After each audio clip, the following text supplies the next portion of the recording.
Guess what, Apple? Your App Store can now be challenged as a monopoly as a result of a ruling by the Supreme Court. And if you haven't been paying attention to this case, it all stems from complaints that Apple's App Store, being the only place to purchase apps that can be used on iPhones, iPads, and Apple Watches, is essentially a monopoly because it overcharges people for software. So what does this mean when I say overcharges? Well, because Apple prohibits developers from selling apps outside of the store, and Apple charges them a $99 a year membership fee and takes 30% of each sale, prices of software from the store are inherently inflated. Meaning the apps are priced higher than they should be because they are passing on some of that built-in fee down to the consumers.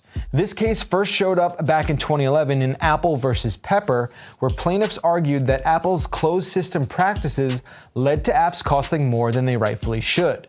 Apple responded saying that controlling the apps in its store ensures they're safe and that the system has led to more industry jobs as a result. Fast forward to this recent ruling, and the Supreme Court disagrees. So what's going to happen now? Well, the ruling makes way for iPhone users to continue antitrust lawsuits that allege apps are overpriced. It could also change the way the App Store works too, by potentially giving consumers an alternative option in the way they pay. The way it works now, specifically for service-based apps like Netflix and Spotify, customers are brought to an outside web page to complete a purchase or subscription. This excludes Apple as the middleman and affords the customer a direct transaction.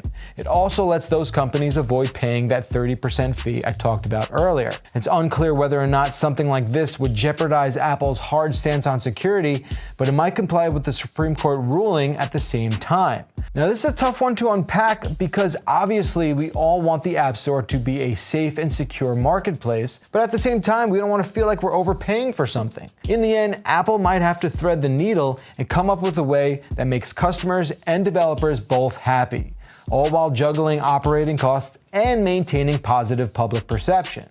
And if that Supreme Court ruling wasn't troubling enough, Apple stands to be substantially impacted by the escalating trade war with China. According to a report by The Street, the US's trade war with China will impose more tariffs on Apple to the point where the company will likely be faced with a tough decision for the immediate future. Real Money reporter Kevin Curran says they can either absorb the cost of the taxes and then have their earnings get beat up in the process, or they can pass those fees onto a consumer base that's already fed up and worried about rising iPhone costs. So that's what's up with Apple this week, and it's only Monday. Let me know what you think about the App Store. Has Apple created a monster with its closed system?